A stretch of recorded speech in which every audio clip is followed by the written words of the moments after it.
Different క్యారెక్టర్స్తో బాలీవుడ్లో అలరిస్తున్న actor Vicky Kaushal. ఆయనకి ఈ రోల్లో మేఘనా గుల్జర్ డైరెక్షన్లో వచ్చిన biographical war drama Shyam Bahadur. భారతదేశపు మొదటి ఫీల్డ్ మార్షల్ శ్యామ్ మానేక్షా జీవిత కథ ఆధారంగా ఈ సినిమా రూపొందింది. గత నెలలో ప్రేక్షకుల ముందుకు వచ్చిన ఈ మూవీ బాక్సాఫీస్ వద్ద 125 కోట్లకు పైగా వసూలు రాబట్టింది. జనవరి 26వ తేదీ నుంచి G5 OTT ప్లాట్ఫామ్లో స్ట్రీమింగ్ అవుతున్న ఈ సినిమా ఎలా ఉంది అనేది ఈ వీడియోలో తెలుసుకుందాం. ఈ మూవీ స్టోరీ విషయానికి వస్తే 1934లో బ్రిటిష్ ప్రభుత్వం ఏర్పాటు చేసిన ఇండియన్ మిలిటరీ అకాడమీ మొదటి బ్యాచ్లో క్యాడెట్గా ట్రైనింగ్ తీసుకుంటాడు మానేక్షా. ఆర్మీ అంటే ఎనలేని గౌరవం. ప్రొఫెషన్ విషయంలో డెడికేషన్తో ఉండే మానేక్షా విడిగా ఉన్నప్పుడు సరదాగా చిలిపిగా తన మాటల గారడీతో ప్రతి ఒక్కరిని కట్టిపడేస్తాడు. ట్రైనింగ్ పూర్తయిన తర్వాత సెకండ్ లెఫ్టినెంట్గా ఫిరోజ్పూర్కి వెళ్తాడు. అక్కడే సిల్లో బోర్డుని చూసి తొలి చూపులోనే ఇష్టపడతాడు. ఏకంగా పెళ్లి ప్రపోజల్ పెట్టేస్తాడు. మానేక్షాను సిల్లో కూడా ఇష్టపడుతుంది. భారత్కు స్వాతంత్ర్యం వచ్చిన తర్వాత మేజర్ యహ్యా ఖాన్ విన్నపాన్ని తిరస్కరిస్తూ మానేక్షా భారత సైన్యంలోనే కొనసాగుతాడు.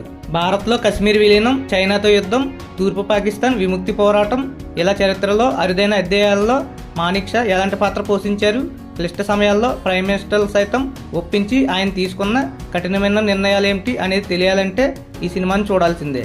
ఈ మూవీ ఎలా ఉందంటే సాధారణ కథలతో పోలిస్తే లైఫ్ స్టోరీలను సినిమాలుగా తీసేటప్పుడు చాలా విషయాలను జాగ్రత్తగా తీసుకోవాలి. మరీ ముఖ్యంగా భారతదేశ సార్వభౌమత్వాన్ని సమగ్రతను కాపాడేలా దేశం కోసం పనిచేసిన గొప్ప వ్యక్తుల జీవిత చరిత్రల విషయంలో మరింత జాగ్రత్త వహించాలి. అలాంటి వ్యక్తుల్లో మొదటి ఫీల్డ్ మార్షల్ మానేక్షా ఒకరు.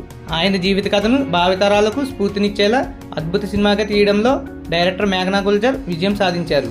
ఇండియన్ మిలిటరీ అకాడమీలో మానేక్షా ట్రైనింగ్ తీసుకునే సీన్స్లతో స్టోరీని మొదలుపెట్టిన డైరెక్టర్ ఎక్కువగా ఆయన పర్సనల్ లైఫ్, అనవసర విషయాలు జోలికి పోకుండా కేవలం ప్రొఫెషన్ గురించి కీ మూమెంట్స్ని చూపిస్తూ స్టోరీని నడిపించాడు. కశ్మీర్ విషయంలో భారత్ పాకిస్తాన్ మధ్య జరిగిన మొదటి యుద్ధ సమయంలో మానేక్షా సలహాలు కశ్మీర్ వెళ్లి మరీ అక్కడ రాజును ఢిల్లీకి తీసుకొచ్చే సీన్ అలరిస్తుంది. మానేక్షా అధికార దుర్వినియోగానికి పాల్పడ్డారంటూ జరిగే ఎంక్వైరీ సీన్స్ ఆకట్టుకుంటాయి. భారత్ చైనా యుద్ధ సమయంలో నెహ్రూ శాంతి మంత్రాలు వల్లిస్తుంటే వాళ్ళేమీ సాధారణ పరిస్థితిని కోరుకోరు. యుద్ధంలో గెలవడానికే ప్రయత్నిస్తారు. నేను కూడా అంతే.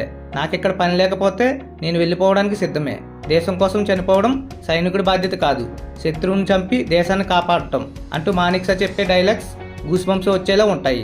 ప్రైమ్ మినిస్టర్ ఇందిరాగాంధీ ముందు మాట్లాడడానికి ఎవరికీ ధైర్యం ఉండేది కాదు.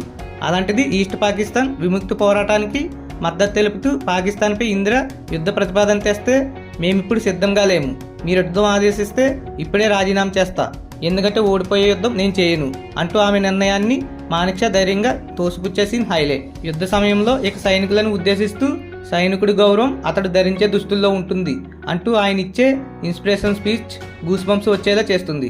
కథపరంగా ఎలాంటి లోటుపాట్లు లేకపోయినా మెయిన్ సీన్స్ ముందు జరిగే డ్రామాతో కథనం కాస్త నెమ్మదిగా సాగినట్లు అనిపిస్తుంది. ఎవరెలా చేశారంటే స్టోరీ, క్యారెక్టర్ల చాయిస్ విషయంలో వైవిధ్యాన్ని చూపించిన విక్కీ కౌశల్ శ్యామ్ బహదూర్ అలియాస్ మానేక్షా క్యారెక్టర్లో ఒదిగిపోయారు. ఆయన డైలాగ్ డిక్షన్తో కట్టిపడేశారు. సినిమాలో ఎక్కడా ఓవర్గా నటించలేదు. కొన్ని సీన్స్లో మానేక్షాను ఆవాహన చేసుకున్నాడేమో అనిపిస్తుంది.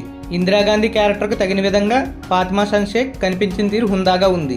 మానేక్షా భార్య సిల్లోగా సానియా మల్హోత్రా కూడా ఒదిగిపోయారు. ప్రతి యాక్టర్, యాక్ట్రెస్ తమకు ఇచ్చిన పాత్రలకు న్యాయం చేశారు. టెక్నికల్గా సినిమా చాలా బాగుంది. ఇప్పుడున్న అట్మాస్ఫియర్ రీక్రియేట్ చేయడంలోనూ దాన్ని అంతే సహజంగా స్క్రీన్పై ఆవిష్కరించడంలోనూ సినిమాటోగ్రఫీ, ఎడిటింగ్ డిపార్ట్మెంట్స్ చక్కగా పనిచేశాయి. టెక్నికల్ టీం, ప్రొడక్షన్ హౌస్ పడిన కష్టం ప్రతిదీ స్క్రీన్పై కనిపిస్తుంది.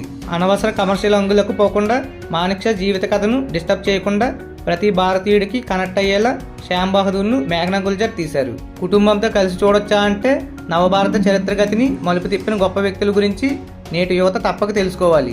ఫీల్డ్ మార్షల్ మానేక్షా అలాంటి వారే. కుటుంబం అంతా కలిసి చూడదగిన సినిమా ఇది. కానీ ఒకే ఒక్క సమస్య, తెలుగు ఆడియో ఇచ్చి ఉంటే బాగుండేది. ఇలాంటి సినిమాలను ఇతర భారతీయ లాంగ్వేజెస్లోనూ డబ్ చేయాల్సిన అవసరం ఉంది. ఇలాంటి మరిన్ని వీడియోస్ కోసం నా ఛానల్ని సబ్స్క్రైబ్ చేసుకోండి.